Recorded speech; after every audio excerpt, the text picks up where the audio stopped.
Federalism. How federalism is practiced in India, or success of federalism in India. There are three main things which make the federalism successful in India. Number 1, linguistic states. Number 2, language policy. And number 3, center state relations. Linguistic states. Linguistic means based on language. If we compare map of India of 1951 and 2019, we will see many old states vanished, many new states have been created, and boundaries of many states have been changed.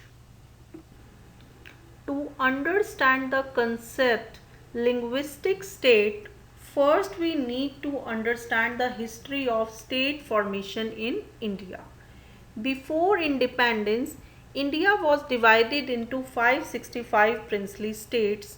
These princely states believed in independent governance, which was biggest obstacle in building a strong India. At this time, India had three types of states. Territories of British India means part of India which was under the direct control of British government. Princely states. Princely states were ruled by the kings or princes, and these princely states were under the indirect control of British government.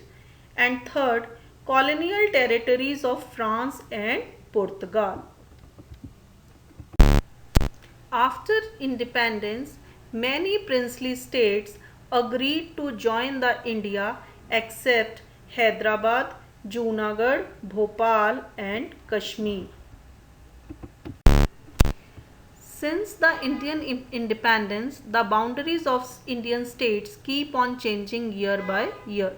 From 565 princely states and 17 provinces before partition to 14 states and 6 union territories following the reorganization of states in 1956 to 29 states and 7 union territories in 2014. Now, after the bifurcation of Jammu and Kashmir to 28 states and 9 union territories after it.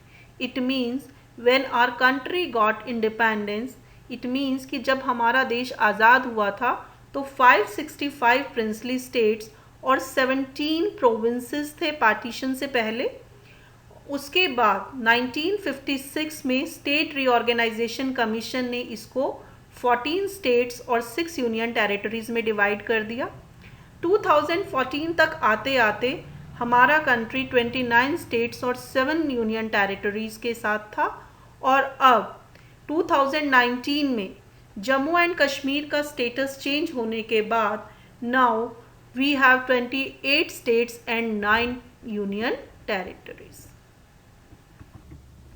Many new states have been formed, boundaries have been changed, people of common language have been brought together, states created on the basis of culture, ethnicity and geography has made the country united and administration easy. Example, Nagaland, Uttarakhand and Jharkhand. It is a major step of Indian government to keep India united. We can recall the example of Sri Lanka, where denial to recognize Tamil as an official language led to civil war in Sri Lanka. You can see the formation of states with dates in this map of India. Language policy. In India, no language is given the status of national language. Hindi is recognized as an official language. To consider the various languages apart from Hindi, 21 other languages are mentioned in Constitution of India. These languages are known as scheduled language. A person appearing in an exam organized by center government can choose any language from these languages. State governments can do their official work in their state language. With the demand of some southern Indian states which were against the imposition of Hindi on them English is also recognized as an official language. Center-state relation. After independence, for a long time, a single political party ruled in center as well as most of the states. If a state government is from the other political party which is not in center, center government always try to dismiss this government. But with the coalition government, where two or more political parties form government, now state government can enjoy their powers independently than ever before. It improves the relation of center and state government in these years. Now, center government cannot use its power in unlimited way, which is the main reason of a successful federalism in India. Thank you.